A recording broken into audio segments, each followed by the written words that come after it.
Vou tentar aqui.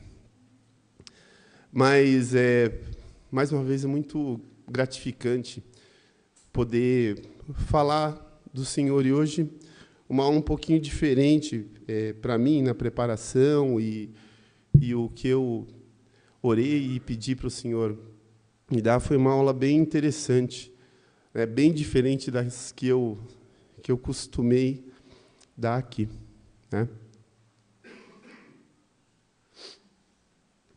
Vocês conseguem definir para mim o que é milagre? Alguém? Um voluntário. O que é milagre?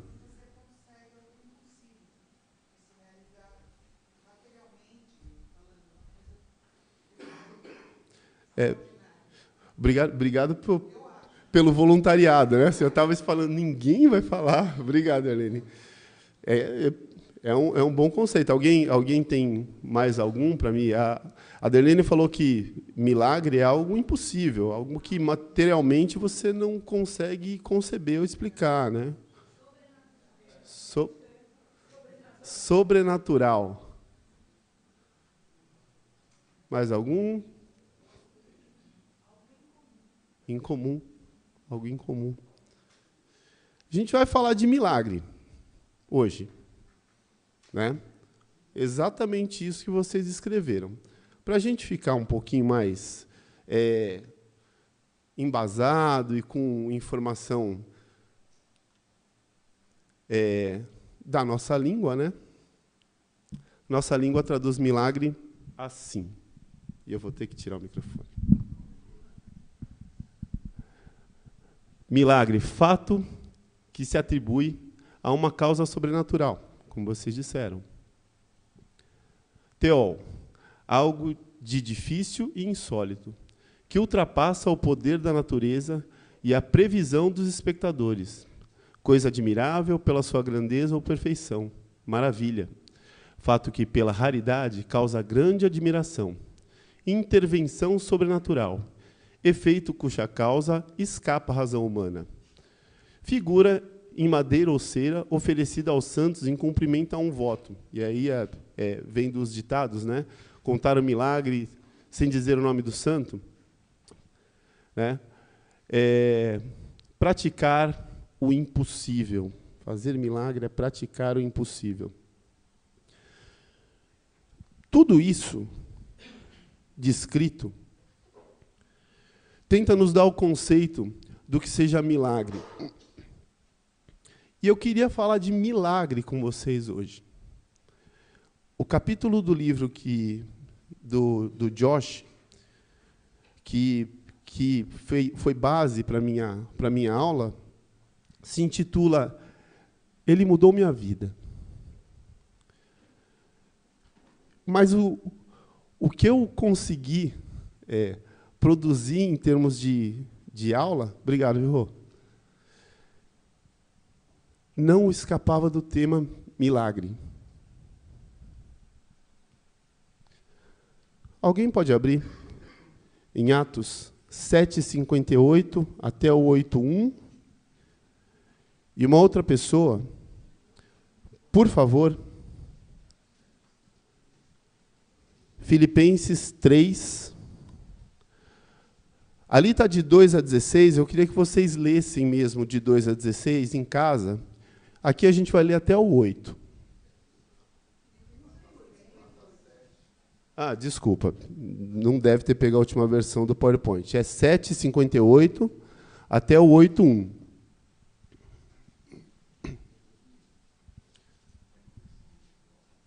Não sei. Tá?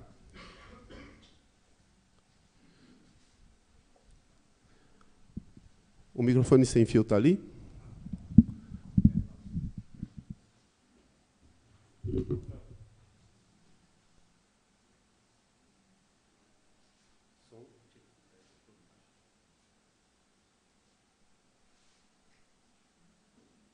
Som.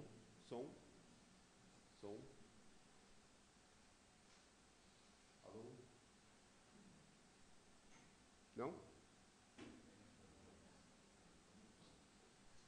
Bom, então sem microfone mesmo. Quem pode ler, por favor, Atos 7, 58.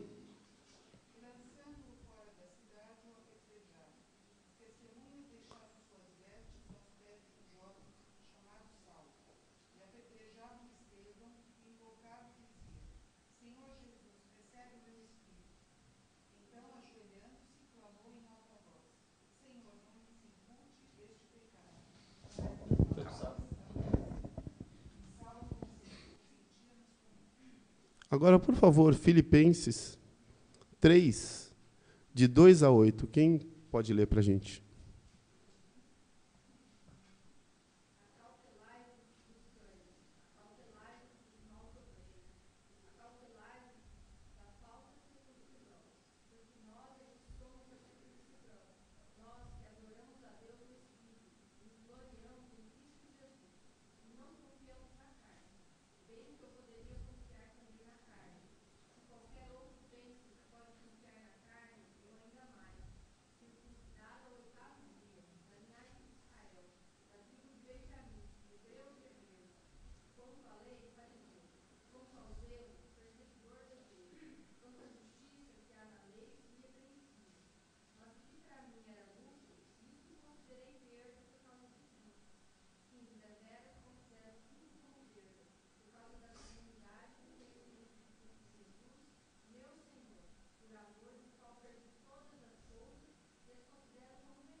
Até o 8.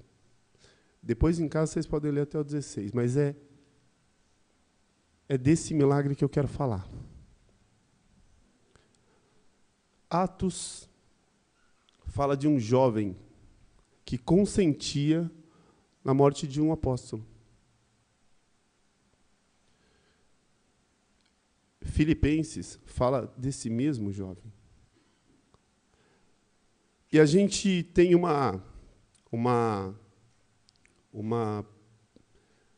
expectativa de que tudo melhora quando Cristo entra na vida de uma pessoa. Para analisar a vida de Paulo.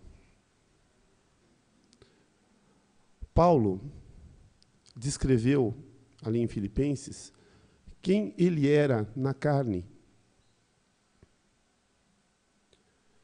Paulo era cidadão romano. Paulo era um judeu zeloso com a lei. Paulo tinha acesso às autoridades daquele império porque foi dada a ele cartas para perseguir a igreja. Paulo era criado numa cultura helenística. Era um homem muito culto. Consentindo com a morte de um discípulo do Senhor Jesus ali. Essa era a vida de Paulo. Tudo é lixo agora para Paulo. E creiam, a vida material, a posição que Paulo tem agora, é muito aquém da que ele tinha antes de conhecer Jesus.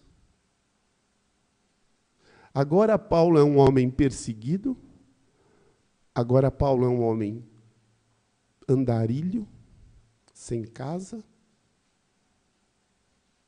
Melhorou a vida dele? Ele disse que sim. Mas dá uma olhada e compara. Para você ver se viver com Cristo tem alguma garantia de que sua vida vai ser lisa, simples, suave. Não há essa garantia. Mas existe um milagre de um homem que antes era zeloso e, pela lei, perseguia a igreja, a ponto de querê-los mortos. E agora considera tudo que tinha como perda, como lixo, em amor ao mesmo Cristo que ele perseguia. É desse milagre que eu quero falar. A gente estudou aqui, durante esse semestre, coisas fantásticas. A aula que o Marcos deu a respeito da grandiosidade do universo, a arquitetura que foi montada para que nós pudéssemos estar aqui. E, ao mesmo tempo, quando a gente entra nos micro-organismos, a gente enxerga uma perfeição que a mente humana não poderia conceber. Desde o cosmos até uma célula, Deus mostra que Ele é o Deus Criador e que sem Ele nada disso poderia ter sido feito. E isso é um milagre, mas eu quero falar hoje de um milagre que acontece todos os dias. O Rogério deu uma aula um dia, falou uma frase que eu nunca esqueci. Ele diz que não é de autoria dele, então eu também não vou lembrar quem ele disse ser o autor da frase, mas ele dizia assim na aula dele: se prestarmos atenção, não passará um dia sequer em que não percebamos um milagre. Porque esse é o Deus. Esse é o Deus que faz milagres.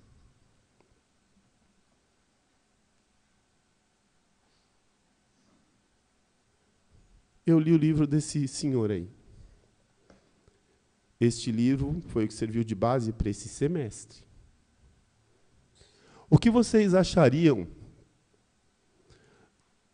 ou o que vocês imaginam que seria o resultado de um jovem criado num lar destruído, seu pai batia em sua mãe,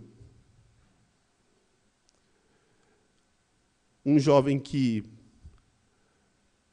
tinha as expectativas de um adolescente de classe média, um jovem que foi abusado sexualmente durante a sua infância e adolescência. Que expectativa vocês trariam de um jovem deste? Mas foi esse jovem que escreveu o livro. Esse milagre que eu quero falar com vocês. Diz ele, num trecho: eu não queria nenhum estraga-prazeres acabando com a minha festa. Isso ele disse depois de ter levantado todo o material para escrever o livro. Ele chegou à conclusão, já estava com o livro feito, de que realmente Jesus era quem ele devia ser, quem ele dizia ser. Chegou a essa conclusão. E mesmo assim, ele pensava dessa forma: eu sei quem é, eu sei que é verdade, mas eu não quero. Eu quero continuar vivendo a minha vida do jeito que eu vivo, apesar de saber que Cristo é quem ele diz ser. Então, esse jovem precisou passar por uma conversão. Mas antes da conversão, ele precisou simplesmente aceitar a verdade. Não houve um convencimento. Houve um estudo e uma verdade exposta. E a partir desse momento, ele diz assim: os conflitos não deixaram de existir. Tá? Tem uma falha de digitação ali. O que eu encontrei não foi a ausência de conflitos, mas a capacidade de lidar com eles. Eu não trocaria isso por nada deste mundo. Foi esse jovem. Família destruída, pai alcoólatra. Esse jovem produziu material para a gente dar 6 meses de estudo aqui. Para vocês foram menos, mas para nós professores começou lá em dezembro. Milagre, gente. Milagre.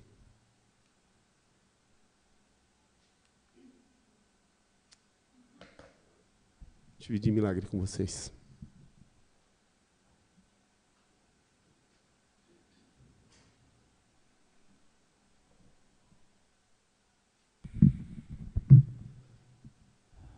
Bom dia. Deus abençoe a cada um. Em Lucas 11, dos versos 9 ao verso 15. Eu estou sem meu óculos, os senhores vão me perdoar agora, a leitura um pouco falha. Presta aí, Laurinho, o seu óculos.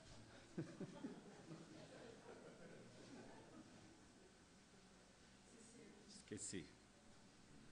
Muito bom, Laura.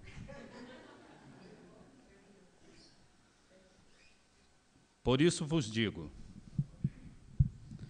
pedi e dá-se-vos-á, buscai e achareis, batei e abre-se-vos-á. Pois todo o que pede, recebe, o que busca, encontra, e a quem bate, abre-se-lhe-á. Qual dentre vós, o pai, que se o filho lhe pedir pão, lhe dará pedra, ou lhe pedir peixe, lhe dará em lugar de peixe uma cobra? Ou se lhe pedir um ovo, lhe dará um escorpião? Ora, se vós que sois maus, sabeis dar boas dádivas aos vossos filhos, quanto mais o Pai Celestial lhes dará o Espírito Santo àqueles que lhe pedirem. Em 1990, na verdade, para ser bem preciso, em 89, eu conheci um pastor chamado Elben César. Por esses acasos que o Senhor Jesus nos coloca, que até então eu não sabia identificar que seria o Senhor Jesus atuando ali. Nesse período, foi um dos períodos mais turbulentos da minha vida, divisores de águas, onde acontece coisas que você, primeiro, todo ser humano tem um ponto de achar que ele é bom. Todos nós temos esse ponto. Em determinado momento da vida, você se acha o bom de tudo, e você é o bom, porque aquilo está intrínseco no seu coração e na sua mente. Achando que todas as outras coisas indiferem, você é o cara. Eu sempre me achei assim. Porque eu sempre fui dedicado a muitas coisas, eu sempre fui de tirar o que eu tinha e dar às outras pessoas, eu sempre fui até de esquecer a minha família carnal, de sangue, e estar disposto a qualquer momento, a qualquer pessoa que batesse à minha porta ou me pedisse alguma coisa. Isso muitas vezes era um conflito na minha casa. Por que você faz isso? Por que você é assim? Por que a sua vida já é assim, você dá seu tempo para os outros? Então isso para mim era a bondade que eu achava. Quando eu fui acometido da patologia que muitos conhecem, o HIV, simplesmente naquele momento um abismo gigante despenca e eu estou na beira do abismo. E não havia chão. Nem dava para ir para frente, muito menos para trás, porque não dá para voltar. E para frente não se anda. Ali estagnou-se a minha vida. Ela simplesmente acaba, literalmente. Numa cidade onde eu não conhecia ninguém, tinha vindo para cá tentar a sorte, como todo nordestino faz. Vou tentar a sorte em São Paulo. Era esse o meu propósito de vida. E naquele momento a minha vida simplesmente parou. Eu disse, acabou aqui, não sei o que fazer mais. Eu trabalhava como garçom num hotel no centro de São Paulo, na Boca do Lixo, ali na Conselheiro Nébias, esquina com a Gusmões ali, pertinho da Ipiranga com São João, a grande praça, ou a grande rua onde o poeta já falava da esquina da Ipiranga com a São João. Então, ali tinha toda a espécie de gente, e tem, que vocês imaginam e não imaginam. Eu convivi aquilo ali durante 2 anos da minha vida. E nesses 2 anos, a minha vida, eu sempre fui uma pessoa muito alegre, eu sempre fui uma pessoa de muito astral, de muito riso. Para mim não havia negócio de tristeza, porque isso não era o meu forte. O Pado era um cara para ontem, ele sempre foi para ontem e nunca teve medo de desafios. Mas esse desafio, para mim, foi o que me parou a vida. Ele parou literalmente. As pernas bambearam, eu fiquei um vegetal. Então, eu saía do meu trabalho, eu não ia na casa mais de ninguém. Uma tristeza absurda me consumiu de tal forma que eu dizia, eu não posso viver mais assim, porque a angústia era grande. As noites eram infindadas, muitas vezes. E eu não conseguia dividir isso com ninguém. Havia um preconceito absurdo, porque foi o auge do preconceito. Cantores, atores, gente famosas morriam e descobriam só após a morte, ou em leitos de morte. Então, isso me afastou das pessoas também, e eu não sabia o que fazer. E num café da manhã, eu estava programado para entrar na empresa às 6h10, mas me pediram para chegar às 5h30, porque tinha uma pessoa que tinha se hospedado e ela tinha que tomar um café às 5h30 porque ela tinha uma palestra para dar em algum lugar na cidade de São Paulo, e eu fui designado para estar nesse dia. E era uma segunda-feira. Então, cheguei cedo, eu cheguei às 5h, troquei de roupa, ajeitei o café, preparei a bandeja e subi ao 7º andar. Toquei a campainha do apartamento. Um senhor muito simpático, de cabelos grisalhos, me atendeu, abriu a porta, ele estava trocando de roupa ainda, colocando a camisa, e disse: moço, pode entrar, coloca o café aqui. Eu disse: senhor, eu posso adentrar o apartamento? Ele disse: pode entrar, coloca ali. E quando eu fui saindo, esse homem me chamou e disse assim: olha, eu fui que ele foi até o banheiro pegar alguma coisa e eu tinha que deixar o café e montar na mesa para ele. Ele disse assim, eu olhei uma Bíblia em cima da mesa e um livro chamado Ultimato. E nesse livro estava falando a respeito de indígenas, de um trabalho indígena que ele vinha fazendo, de falar do evangelho para essas pessoas. E ele olhou para mim e disse assim: você se interessou pelo trabalho? Eu disse: não, eu achei interessante, eu acho um trabalho bonito, quem faz esse trabalho para os índios. Ele disse: pois é, mas o trabalho vai mais além do que isso aí. Eu senti no meu coração que eu queria orar por você. Quando ele disse: eu queria orar por você, aquilo foi muito forte, aquilo me balançou, e eu disse: orar por mim? Nem me conhece, nunca nem me viu. E oração, para mim, até então, eu não entendia direito a questão da oração.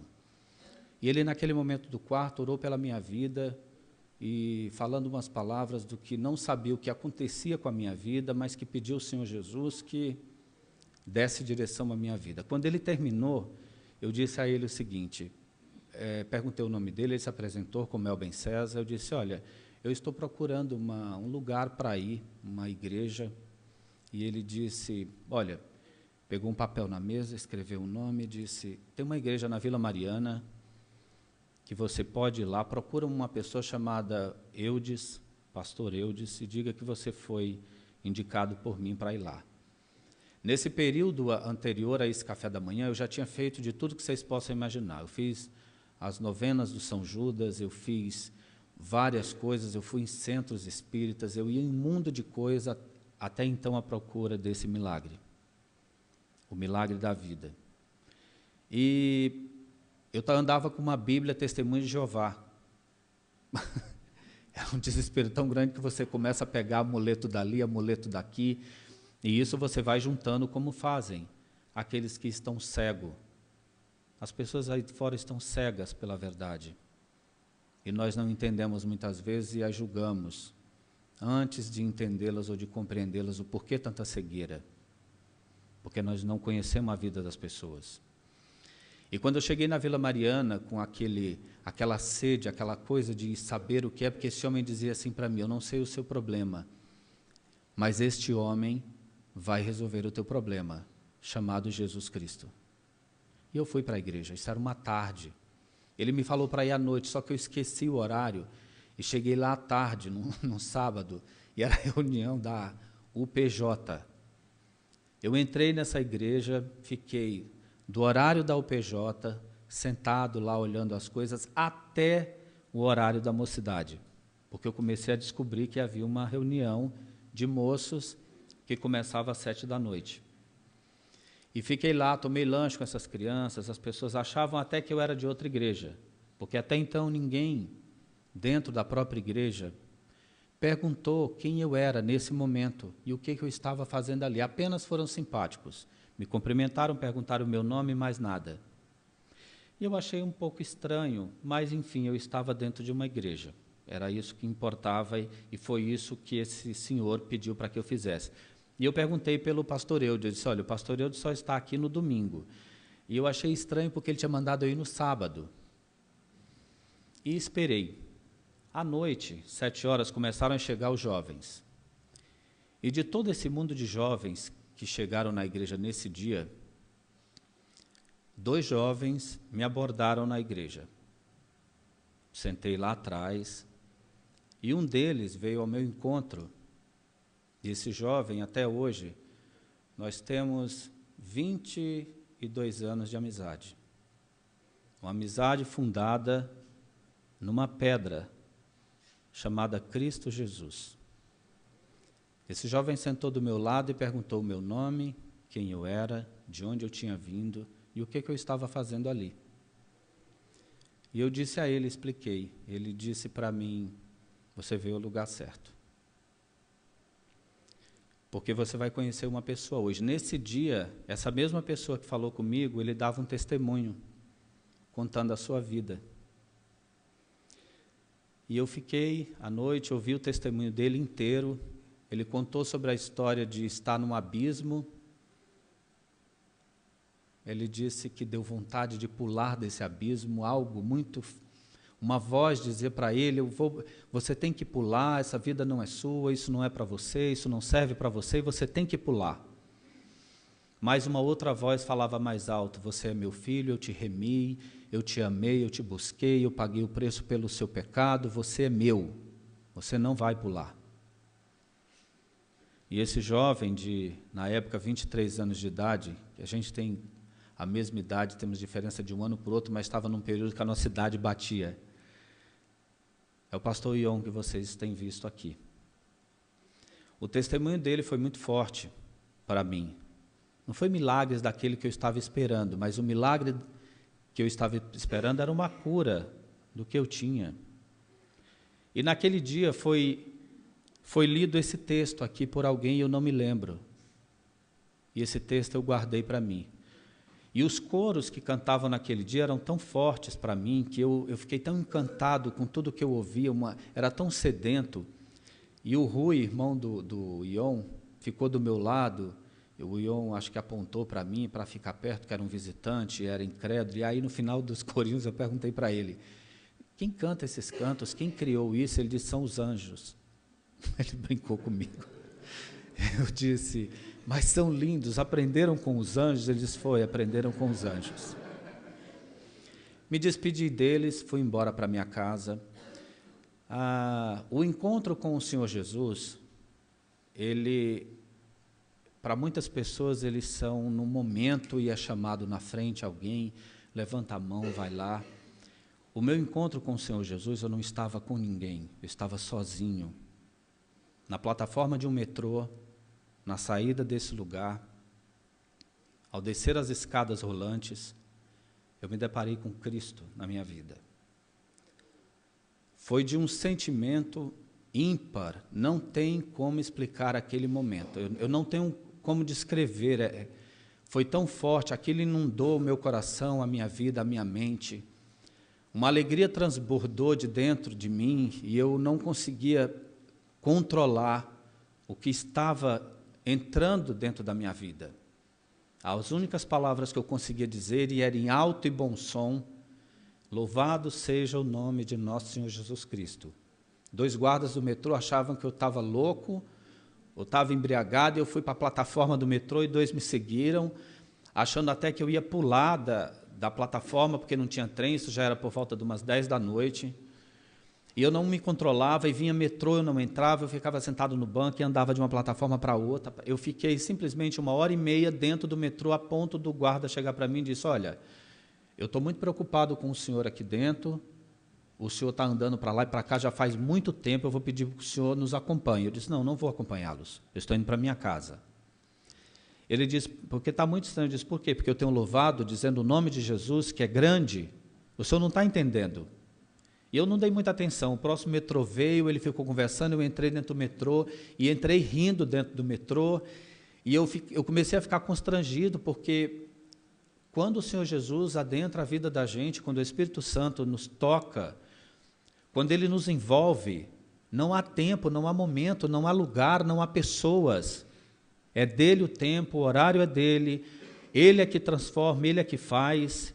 E eu fui nesse sentimento para minha casa. Chegando, eu morava em Jabaquara nessa época, e eu senti a emoção daquele momento, que o Senhor Jesus não é só emoção. Eu quero deixar isso bem claro. O Senhor Jesus é muito mais que isso. Ele é intelecto. Ele é intelecto de fazer você entender o que está acontecendo. E eu entendi o que estava acontecendo. Eu nunca vim na frente entregar a minha vida ao Senhor Jesus, porque eu não precisei entregar. Ele buscou a minha vida. O milagre da vida foi buscado pelo meu Senhor na cruz lá no passado. Mas eu vim entender o que era isso quando Ele se apresentou a mim, porque eu permiti. Porque é uma permissão sua para que o Senhor faça isso. E quando o Senhor Jesus me arrebata, que eu acho que aquele sentimento vai ser o sentimento do arrebatamento. O sentimento era muito forte, ele não cabia dentro de mim e a minha intenção era dividir. Eu não tinha ninguém para dividir, não tinha amigos. Os amigos que eu tinha, que eram poucos, contaria nos dedos, eram incrédulos, não iriam entender. O único amigo crente que eu tinha feito, que veio mais tarde ser esse amigo que o Senhor me deu, era o Ion. Eu não tinha conhecimento com o Ion, nem contato com o Ion. Eu tive uma noite inteira sem dormir, lendo aquela Bíblia, Testemunha de Jeová. A noite inteira eu lia, clamava, não sabia o que dizer, lia, não estava entendendo o que eu estava lendo. Mas a emoção era tão grande, 4h30 da manhã, eu tomei um banho, me arrumei e voltei para o trabalho. Cheguei lá 1 hora antes, todo mundo disse, o que você está fazendo nesse horário aqui? E eu comecei a contar do que tinha acontecido a 2 mulheres que trabalhavam lá dentro. O tamanho do milagre que aconteceu na minha vida. E o milagre que eu fui entender, posteriormente a tudo isso, o qual eu procurava, eu entendi que o milagre maior do Senhor Jesus foi permitir que eu vivesse até aquele dia. Não foi o milagre da cura da minha enfermidade. A cura da minha enfermidade era um acaso total. Somente o Senhor Jesus me preservou até aquela data, para que eu tivesse o milagre da vida eterna. Esse é o maior milagre que aconteceu na minha vida. O resto, todo o resto, foi uma companhia com o Senhor Jesus me ensinando até hoje. E eu não sou nada do que vocês estão pensando de bonzinho. Tem nada de bom em mim. Tudo que há de bom em mim, se é visto por algum dos irmãos, essa bondade que há, ou esse bem que há, louvado seja o Senhor Jesus, porque vem do seu Espírito que habita em mim. Porque o pádua carnal, ele é péssimo, ele é vingativo. Como o Ion sempre brinca aqui, o que atrapalha nós muitas vezes é 2 letras. O E e o eu. O pádua é muito eu. Mas o pádua aprendeu no decorrer da vida dele que viver com Jesus é incomparavelmente melhor do que qualquer outra coisa que se possa acontecer na vida. Mas é muito. Hoje o pádua diz para você, é melhor estar com Cristo do que viver no mundo que nós vivemos hoje. E eu vou te dizer que não estou falando do mundo afora da nossa porta da igreja, estou falando no mundo em que está aqui dentro. Porque outra coisa eu quero vos dizer, o estar com Cristo não é um estado, o estar com Cristo não é um momento, o estar com Cristo que está em você, se você é salvo de novo, se você crê que Jesus foi o que pagou o preço na cruz pelo teu pecado. Gente, vocês têm ideia de que vocês estão com a eternidade dentro de vocês? Já caiu essa ficha na cabeça de cada um. Nós não somos desse mundo, a pátria não está aqui.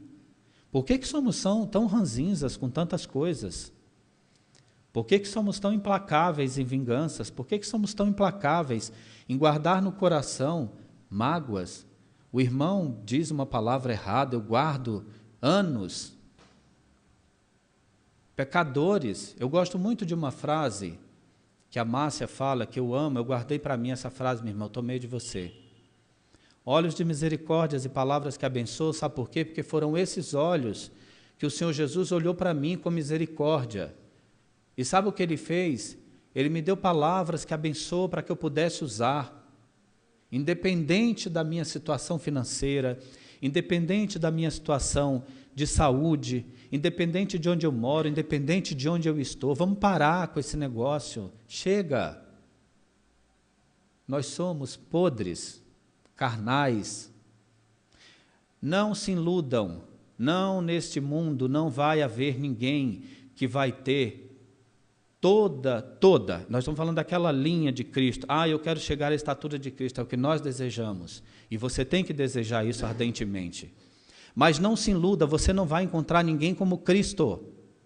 Não há um Cristo menor aqui nesta terra. Só existe um e Ele está nos céus, aguardando a sua igreja.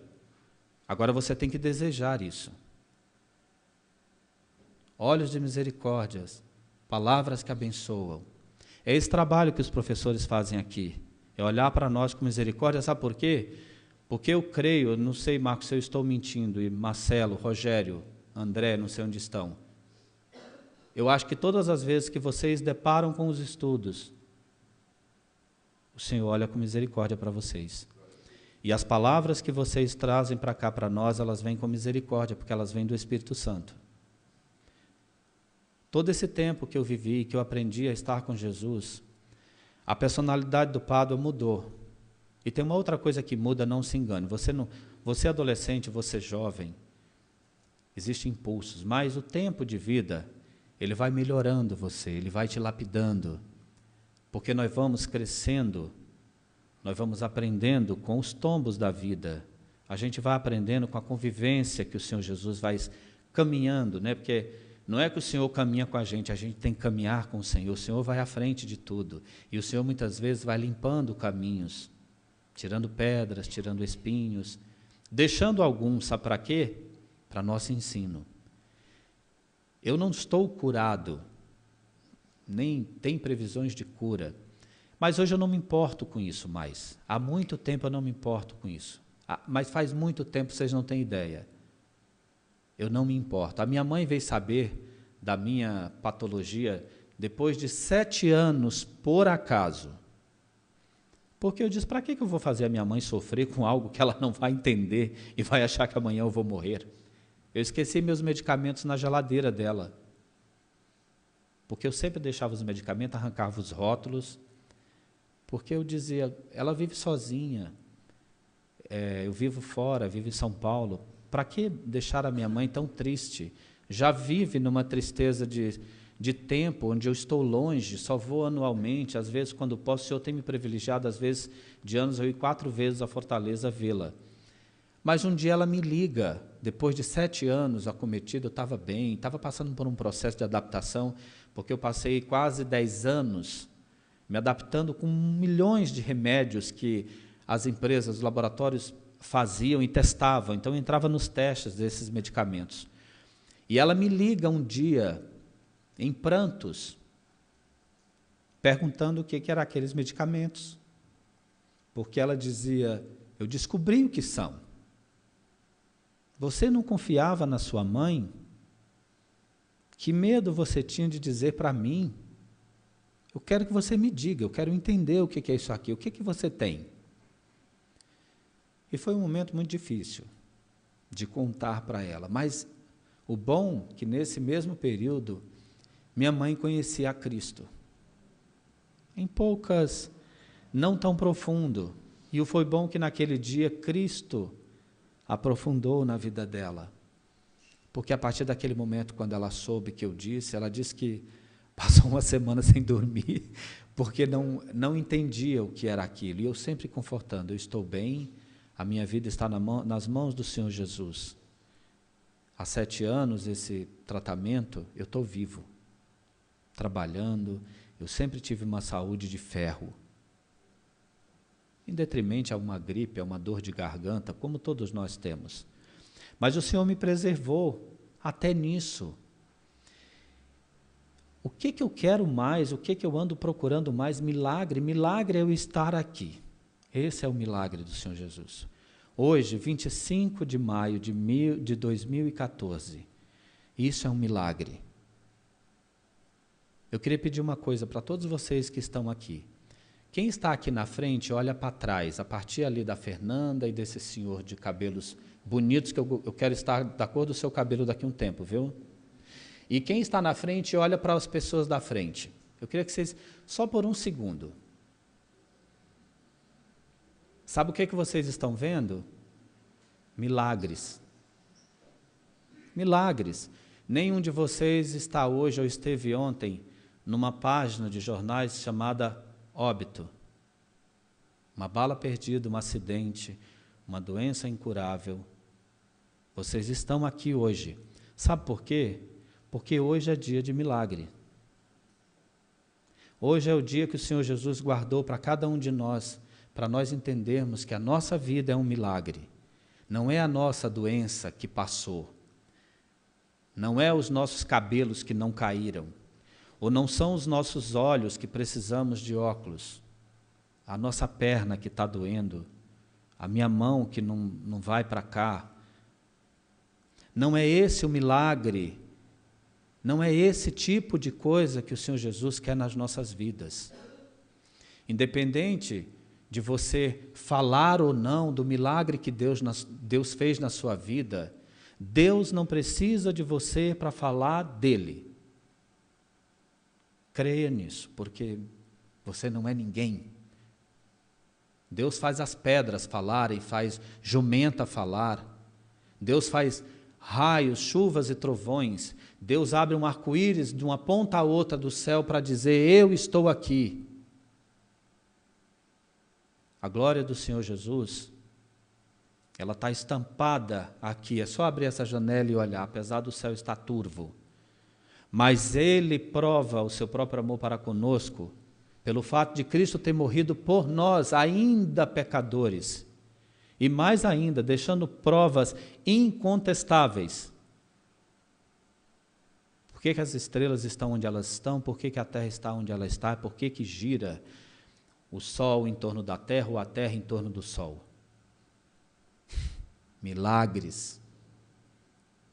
Esse rapaz aqui falou de coisas científicas que nós ficamos de boca aberta. Como Deus é grande, como Deus é gigantesco e como Deus é pequeno para caber aqui dentro. Ele é gigante que não conseguimos entender os seus pensamentos e nem os seus caminhos são os nossos. Mas Ele é tão amoroso, Ele é tão dedicado que Ele se faz pequeno para habitar o nosso coração e fazer esse intelecto entender quem Jesus é verdadeiramente para sempre. Vou dizer mais, aquele que teve o conhecimento verdadeiramente com Jesus Cristo, a sua vida pode ter todos os pilares abalados, derrubados e destruídos, todos. Mas o que está guardado dentro de você, no teu coração e na tua mente, nunca podem ser abalados, porque o que está ali é eterno. Ninguém pode mexer, nem o próprio Deus pode tirar, porque o Senhor Jesus não mente, Ele não é de voltar atrás com aquilo que Ele te deu. O Marcelo me pediu para falar de algumas coisas, eu não sou muito didático, um cronograma das coisas. E me pediu para falar sobre o milagre de Jesus na minha vida. O milagre de Jesus na minha vida é eu acordar todos os dias pela manhã, quando eu abro os olhos, eu vejo o milagre que Deus fez. Eu me olho no espelho e digo, obrigado, Jesus, por eu estar aqui. É isso que eu queria dizer a todos vocês hoje pela manhã. Milagres ainda existem. E esses milagres, eles são ímpar em cada um de vocês, todos os dias, como o Marcelo acabou de dizer aqui. E se vocês observarem atentamente, coisas pequenas não podem tirar a paz de vocês durante o dia, elas podem acontecer. Mas você tem que estar com Jesus para caminhar, sabe por quê? O Senhor podia me levar. Não, o Senhor não quer te levar, não é momento. Para de dizer o que Deus tem que fazer e o que Deus tem que acontecer. Você manda no quê? Que bobagem é essa de dizer que Deus tem que fazer ou que Deus deixa de fazer? Aceite. Sabe por quê? Porque quando você aceita, a sua vida, ela anda melhor, porque você anda feliz com tudo que Deus te deu. Eu gostava muito de uma ilustração quando dizia assim, põe no papel tudo que você deseja que Deus te dê.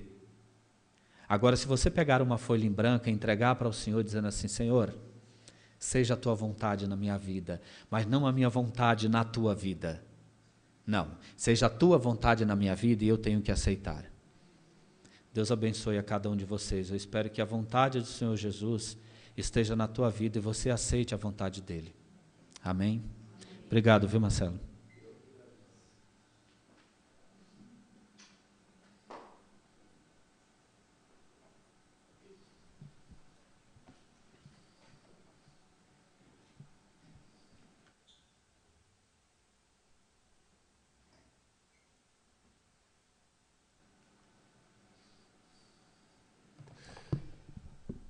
A gente vai continuar a aula e a gente ainda vai falar um pouquinho mais de milagres, mas eu tinha separado algumas coisas aqui. Tem alguns versículos, eu queria que vocês anotassem, tá? Salmo 119, 105 diz que lâmpada para os meus pés é a tua palavra, luz para os meus caminhos.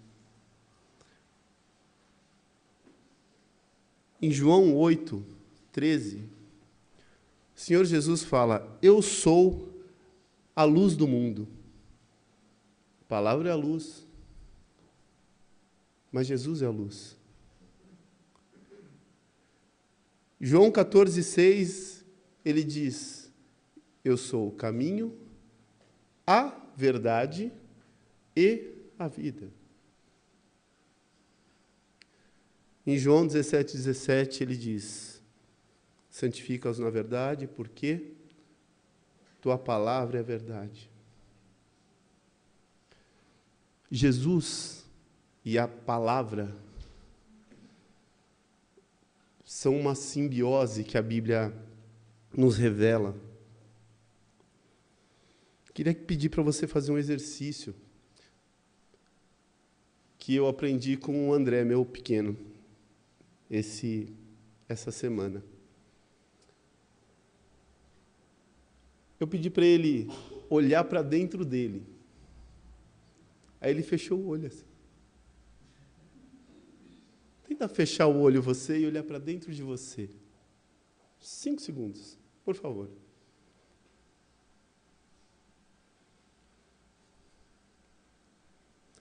Eu aposto, né, que você não enxergou luz quando você estava olhando para dentro de você. E isso que o André me ensinou me fez lembrar de que é assim mesmo, eu não tenho luz própria. Eu não consigo ver luz dentro de mim, a não ser aquela que vem de Jesus. Ele é a luz que está em mim, eu não.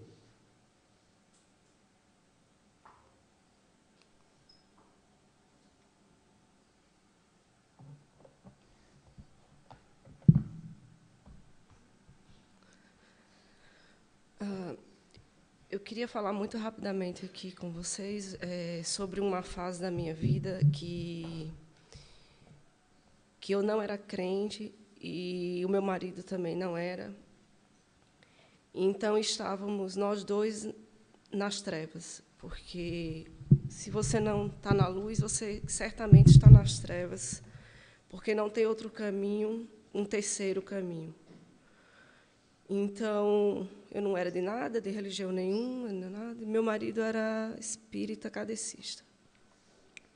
Uma pessoa muito boa.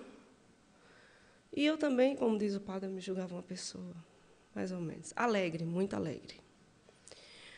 Um dia, eu estava na faculdade e eu recebi um telefonema da minha irmã dizendo que o meu cunhado tinha falecido lá na Paraíba, e eu já estava de viagem marcada para ir lá ver minha família, e eu fui.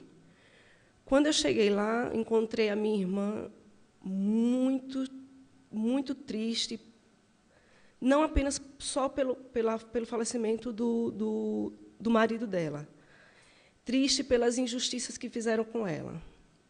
Ele tinha sido casado anteriormente, tinha uma filha. E essa filha, no velório, mandava ela sair da casa.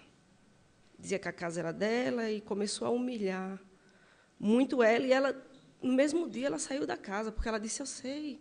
Ela era casada há 14 anos com ele, era crente, ele era crente. Ele pregava na igreja, ele era uma bênção, ele era um servo do Senhor e ela também. Quando foi um dia, eu estava lá, nesse período, vocês vão entender já porque eu estou falando disso. Eu estava lá e ela me chamou para ir em casa pegar umas roupas do meu cunhado para mandar para doação as coisas. E ela estava muito agitada. E, quando eu entrei lá, eu descobri que a menina tinha arrombado a casa dela, tinha tirado tudo que era dela, tudo que tinha de valor, ela ainda se achou no direito de fazer isso. E isso despertou em mim um rancor, um ódio muito grande. O que eu fiz? Eu transferi toda a minha raiva para o meu marido. Eu disse, é isso que você pretende fazer comigo um dia? Eu estou ligada. Acho que o capetinha dizia assim, olha, fica aí que ele vai fazer isso aí contigo. E eu alimentava isso todos os dias. E aquele ódio começou a crescer, porque eu dava alimento para ele. A minha irmã, serva de Deus, rapidamente perdoou a filha dele, fez as pazes, deu as mãos, e eu continuei com o meu ódio moendo e jogando toda a minha raiva no meu marido. Por que eu estou falando isso? Porque a minha irmã virou a página e disse, Jesus já pagou o preço de tudo, todas as coisas, essa casa, esse carro, isso nada tem valia para mim, minha casa é no céu. Começou a namorar com outro rapaz, marcou o casamento dela, convidou a filha dele para ser testemunha, e eu, alimentando meu ódio, disse, eu não vou lá. E não fui. Nessa época, eu estava no 3º ano da faculdade, e, não ao acaso da vida, Jesus já tinha escolhido uma serva do Senhor, a Laura, para me dar uma instrução. Enquanto ela dava aula, a Laura é muito séria, não perdia um minuto. Se a aula fosse 50 minutos era aproveitamento de aula. E eu falava, essa Laura era de centro cirúrgico no auditório, sobre esterilização. E eu falava sem parar com um amigo, lá atrás. Estou com ódio, estou com raiva, ia. Teve uma hora que ela disse assim, tem uma pessoa aí que está conversando muito, e, no final da aula, ela vai vir aqui, tirar as dúvidas comigo. E eu falei, Antero, eu não sei se ela lembra, eu acho que ela lembra, Antero, sou eu. Ele, nada, eu já sei de tudo, centro cirúrgico, trabalho no Hospital das Clínicas. Você, eu não, cala a boca. Acabou. Quando terminou a aula, eu fui lá na frente, eu falei, professora, ela estava sentada assim, eu disse, professora, a senhora me deu um carão. Ela disse, um carão? O que é um carão, Dalva? Eu disse, um carão é o que as pessoas fazem, lá no Nordeste, que dizem que as pessoas fazem, quando elas gostam de alguém, elas chamam a atenção da pessoa para a correção dela, para o benefício dela. Então, eu senti que a senhora chamou a atenção ali, foi para mim, porque você gosta de mim e você quer que eu aprenda e que eu vá bem. Ela disse, imagina, Dalva, sutilmente, imagina, Dalva, mas eu sabia que tu está para mim. Eu disse, sabe o que é, professora? É porque eu estou com um ódio tão grande, tenho uma raiva tão grande. Eu estou louca para acabar essa faculdade, para ir embora para a minha cidade. Eu não aguento mais. O que foi, Dalva? Não, é porque quando eu comecei, ela viu que eu estava louca, bombardeada de ódio, ela disse, Dalva, vamos fazer o seguinte, onde você mora? Eu disse, mora ali. Ela disse, vai na igreja. Aí eu disse, vou. Quando me nasceu o e-mail. Passei o e-mail. Antes de eu chegar em casa, eu morava muito perto da faculdade. Antes de eu chegar em casa, abri meu e-mail, estava lá, Igreja Presbiteriana do Brasil do Ipiranga. Eu falei, que professora rápida. Eu falei, ela é muito rápida. Eu falei, tá, tudo bem.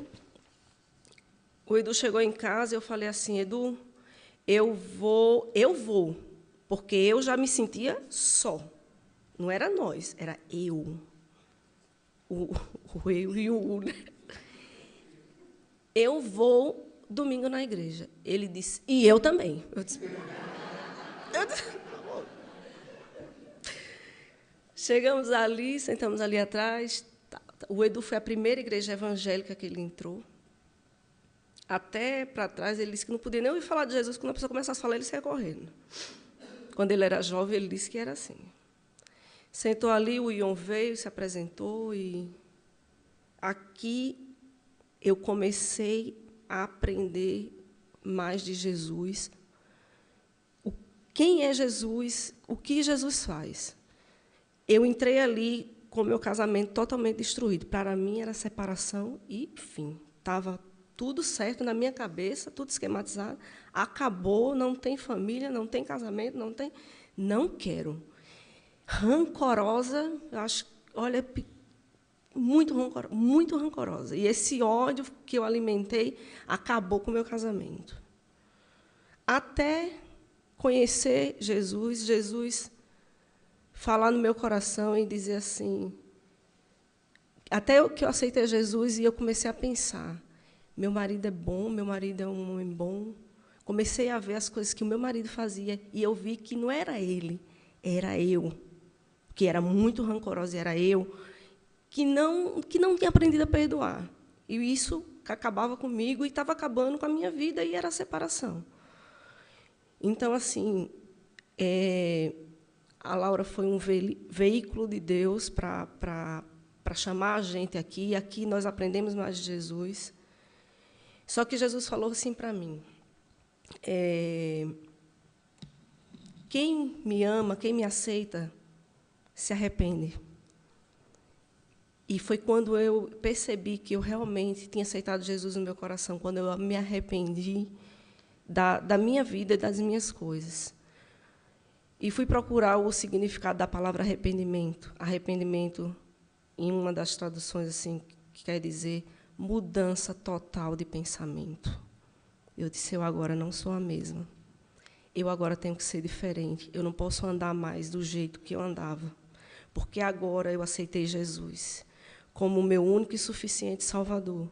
Então, agora eu vou ser a Dalva de Jesus, como eu brinca comigo, Dalva de Jesus. Eu quero ser essa mulher. E eu comecei a trabalhar na minha casa, na minha vida, na vida dos meus enteados e do meu filho. E eu comecei a pedir perdão todas as vezes que o Edu mal falava e eu já subia, aí logo eu me tocava, e eu chamei ele um dia, falei, um dia na cozinha, não sei se ele lembra, eu pedi perdão para ele, eu disse, você é um marido muito bom, eu que estava acabando com o nosso casamento, você me perdoa, eu nunca busquei em você um abraço para você rejeitar, você sempre me abraçou, e eu estava jogando isso fora, mas hoje eu quero te dizer que eu quero ser diferente, porque eu aceitei Jesus, eu me arrependi, eu quero ser feliz com você, e Jesus é o Senhor da nossa vida. Nós abrimos a porta, pedimos para que Ele entrasse, Ele entrou. Ele não é apenas o Deus residente na nossa casa, Ele é o Deus presidente. Tudo que nós fazemos, nós perguntamos para Ele, nós buscamos a Ele resposta, e Ele tem respondido todas as coisas. Uma outra coisa que marcou muito na minha vida foi quando eu já estava mais de mês na UTI com meu filho, naquela situação que vocês conhecem.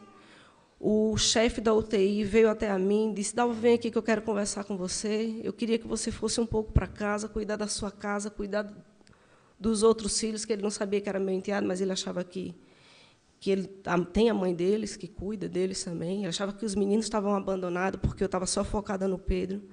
Ele disse, vá para a sua casa cuidar um pouco da sua família, dos seus filhos, porque a sua casa vai cair.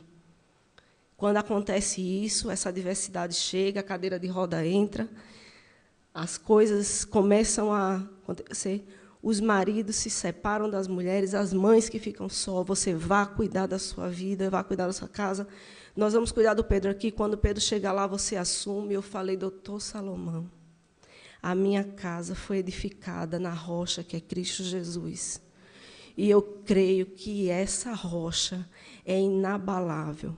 E a minha casa não vai cair, porque a minha casa é de Cristo, meus filhos são de Cristo.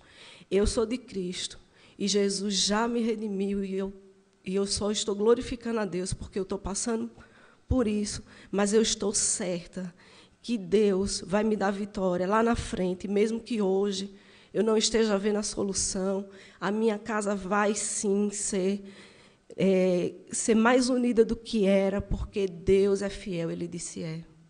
Você tem fé nessas horas? Ajuda. Eu disse sim. Ajuda não, nessas horas a fé, ela vem e ela te arrebata e ela diz assim, eu estou aqui, eu estou contigo, eu nunca te deixei, a adversidade vem, a tua casa ia cair lá na frente, tu fosse para a igreja, não a igreja, mas tu fosse para mim, tu vieste para mim, tu recorreste a mim, e eu de modo algum lancei nenhum que me recorreram fora. Eu sarei teu casamento, o teu filho está prostrado, o inimigo está dizendo que tua casa vai cair, e você está respondendo sobre a palavra de Deus, que a sua casa está firmada na rocha, que é Cristo Jesus. E glória a Deus por isso, que eu estava meditando nessa palavra, lembrando, Deus tinha falado fortemente no meu coração, quando o Marcelo fez o convite, o Espírito Santo de Deus lá atrás já tinha falado comigo, para eu perguntar para ele o dia que ele viria falar aqui, porque eu gosto muito de assistir as aulas dele, porque eu teria que vir, eu não podia faltar. Eu não poderia faltar mesmo, que eu tinha que falar isso aqui, que eu entrei por essa porta, sem salvação e com casamento destruído, e hoje somos salvos, porque Jesus nos amou primeiro, e Jesus sarou nosso casamento, nossa família é uma bênção. Nossa casa tem problemas, sim, mas não tem problemas dele e meu. Tem problemas nossos, não existem segredos entre eu e ele, coisas que antes era bem diferente. Não existe mais, tudo é nosso. As coisas boas e as coisas ruins da vida é nosso. Nós aprendemos que em Cristo somos um. E isso é maravilhoso, porque podemos contar com esse Deus que faz maravilhas nas nossas vidas. E eu queria só deixar aqui um versículo que eu gosto muito, eu amo, e eu creio e tenho esperança nisso. É Apocalipse 21:5, onde o Senhor Jesus disse, eis que faço nova todas as coisas. E escreve, porque essas palavras são fiéis e verdadeiras. E eu agradeço ao Senhor mais uma vez, porque Ele tem suprido todas as nossas dependências e necessidades, e escrevido o nosso nome no livro da vida, e Ele fará novas todas as coisas, e eu louvo a Deus por isso. Amém.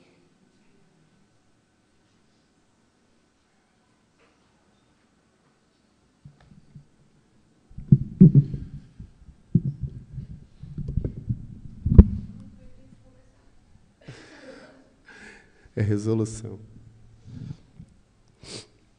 Irmãos, sabe o que podia acontecer agora? Eu podia convidar qualquer um aqui. O Danilo, obrigado, Danilo, por você já ter começado a minha aula na devocional. Podia chamar qualquer um aqui. O Padre falou. Olha quanto milagre tem aqui. Quanto milagre que a gente deixa passar. Mas você conhece sua vida, irmão. Eu conheço a minha. Agora a gente conhece um pouquinho mais a da Dalva e a do Padre. Milagre. É isso que o Senhor faz todos os dias por você. Mesmo antes de você tê-lo conhecido. preservando para que você pudesse render a sua vida a Ele. Vocês podem, por gentileza, abrir Colossenses 1, 13.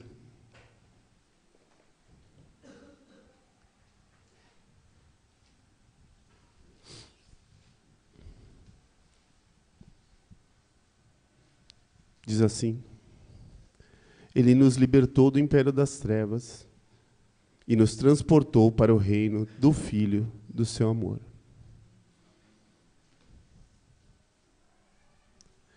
Senhor Jesus, abençoe, que este domingo e essa semana possam ser abençoadas por Ele na vida de vocês. Eu vou pedir para o Dumbra vir aqui. Quero que a Dalva, o Edu, o Pada e a Magda estão lá em cima. Venham aqui. E vou pedir para você orar, Marcos, por essas famílias e que vocês sintam-se representados por eles aqui. Porque eu sei que no nosso meio nós estamos cercados de milagres de Jesus na vida de vocês. Pai, eu não tenho palavras para orar agora. Peço perdão e desculpa, mas, humildemente, eu quero dizer só muito obrigado. Nós vimos aqui exemplos de milagres, mas principalmente do Teu amor, Pai. Esse amor incompreensível, esse amor que nós não entendemos, que toma conta das nossas vidas, que transforma as nossas vidas, que faz milagre nas nossas vidas. Quero agradecer pela vida do Edu, pelo esposo maravilhoso que ele tem sido, que ele sempre foi, essa pessoa especial. Edu, você é especial. O Senhor Jesus te ama muito. Agradecer pela vida da Dalva, Pádua, Sharon, Magda. Eu sei que o Senhor Jesus já fez milagre na vida de vocês, porque Ele ama vocês e Ele vai continuar amando. Assim como todos nós aqui, Danilo, Lúcia, o Senhor Jesus está cuidando de você. E todos nós. Todos nós. Desculpa, gente. Muito obrigado, Senhor Jesus. É só o que eu tenho. Te agradecer muito por tudo que o Senhor faz por nós. Amém. Amém.